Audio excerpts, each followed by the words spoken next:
Hello and welcome to your daily mobile game sizzle, where we are basking in the afterglow of Nintendo's announcement about the Switch console launch. So the important bits, I guess, that were announced yesterday were the date, so 3rd of March, and cost $300, $299, vaguely equivalent in Japan and in the UK. So what is Switch? This is a very good question. And one that many people will be asking when the console comes out. So it's a kind of weird new, very Nintendo approach to basically what has happened between console games and mobile games. So Nintendo has never made traditional consoles in the same way that Sony and Microsoft have. Nintendo's always tried to do something different, and Nintendo clearly has always had its portable units, its Game Boys, DS, 3DS. This is a kind of a combination. This is trying to kind of fit within the middle ground of the highly powerful PlayStation, Xbox, consoles and the mobile phones everyone else has. Nintendo somehow, don't know what they've been drinking, but they think there's a middle way. And to be fair, I shouldn't be mean to Nintendo. So the Wii they came up with totally invented a new type of console, a new way of gaming. So it's not like Nintendo doesn't have form in terms of being successful, but Nintendo also has form in being very unsuccessful. Look at the Wii U, a kind of disaster of a console trying to do something different, just didn't work. So Switch, be one or the other. We can't really tell at the moment. People were a bit surprised about the pricing. Thought it was a bit high. For me, it doesn't really matter about the pricing of this.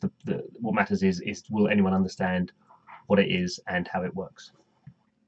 So what is Switch? Switch is this weird hybrid, and hardware-wise, it comes in kind of a console with a controller. So we can see in the photo behind the actual kind of unit is effectively looks like a fat tablet, a kind of a 10.6-inch tablet, and like an iPad, it is a multi-touch screen, so you can play kind of those type of games on it in terms of the hardware. But it also has a controller, so we can see there's the controller, which looks a bit odd. We're going to the controller in more detail later. The other interesting thing about the tablet is you can effectively kind of plug it into your TV. So you can see there it's being pulled out of a docking unit, so when you come home, actually you can put it into the docking unit, and then that will display on your TV. So you could kind of think of it if you took your iPad and somehow plugged it into, say, some sort of Apple TV, and you could play those games that you've been playing on the move on your big TV. And they're not shown in this. There is like a normal, what we might call a normal game controller as well, which you can buy. But the point is that this as a hybrid piece of hardware for at home on the move. It actually has this kind of quite clever but equally quite weird controller idea behind it. So here we can see how the kind of controller works in its portable mode.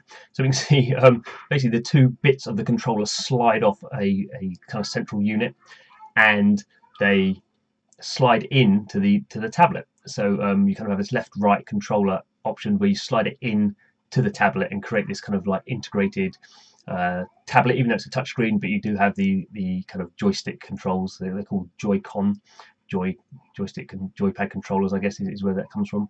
And that means you can play a different type of game than you could do on touchscreens. So obviously touchscreens, you kind of have your fingers over the action, hard to play stuff like first-person games or third-person games. Much easier to play kind of strategy card games. So that's probably what Nintendo's trying to get around. Obviously, there's going to be an issue of people losing them, people breaking them potentially, people breaking the electrical kind of connections, and that's quite a hard concept to get over, I think, to people. But we'll wait and see. Nintendo's definitely doing something different there. And even more interesting, as we can see in this photo, the actual controllers themselves can be used as kind of motion controllers. So they, in and of themselves, can be used kind of separately. You can hold them in your hand with a strap on, much like you did with the Wii controllers. So motion sensitive, and you can kind of use them. Again, another interesting control system. And Nintendo's always been very good with its controls. It's always kind of tried to push the boundary there. And so you have these kind of three kind of ways of playing. So you have the kind of like the dedicated portable or the dedicated home console, and then this kind of other way where you have these new kind of controllers, and you can use them in multiplayer games. So you can have this kind of party element, which Nintendo's always been very keen on. But you can just see in the image there, it's kind of quite complicated what's going on there. So we have kind of extra buttons that we wouldn't normally have. We have a capture button. To kind of capture imagery, where you kind of have these. They can be used. You're looking at them being kind of held in the hand with your thumb on the sticks there, or you can kind of actually hold them. If you imagine them rotated 90 degrees, so you could hold them.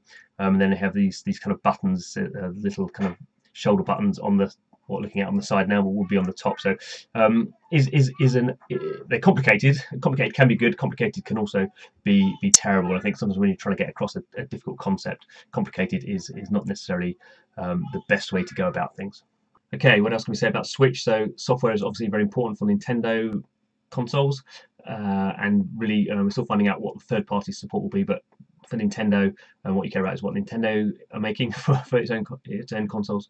And in this case, we have a Zelda game at launch, so that's obviously will be the most popular one. And then later on in 2017, we have a Mario Kart, and we have a Super Mario Odyssey, and we also have a Pokemon game and Fire Emblems and Splatoon, and some of those kind of big IPs and some of the kind of second-rate IPs from Nintendo.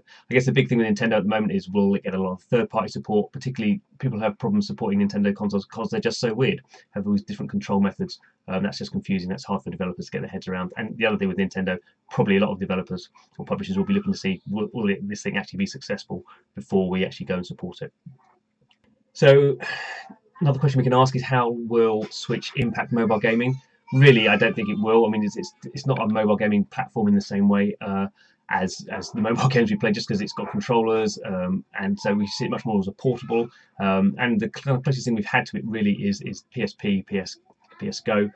They weren't really successful, although in Japan they were. So obviously the other thing we have to remember is Nintendo is a very Japanese company, even though it's been very strong in America over the last kind of decade. It is fundamentally a Japanese company, and will care most about what the Japanese audience think. And the Japanese are just very, very different to us in the way they approach games. So could have this kind of thing where it would be a big success in Japan, as the PSP was, and not very well kind of supported or kind of understood elsewhere in the world. I don't think it will really impact mobile gaming just because it's such a different kind of situation. The games will be very different. They're not mobile games in the same way. Any other crazy thing, which is not particularly with mobile gaming, but there is going to be an online service, but you will have to pay for it, which kind of shows Nintendo going against the grain, doing something very different, and something that's potentially not very helpful now. I think a lot of people, obviously you do pay on consoles, you do pay for online services, but on mobile you don't. So I think we should not really see this as a mobile platform. Really, it's a portable console, and very much plays to Nintendo's strengths in that era. What will be interesting to see though is that does that market exist anymore with mobile games? Does the portable market still exist? Nintendo have had problems with the 3DS. Obviously, they did a 2DS version, kind of redesigned it several times, and not been as successful as the DS. And I think just tastes are moving on, and the way people consuming games is moving on. Definitely people will buy the Switch. Not like it'll have no sales at all, and it'll probably do better than the Dreamcast, and Nintendo have got $10 billion in cash. But it's going to be a struggle, I think, for them to have a big hit in the way they have done before.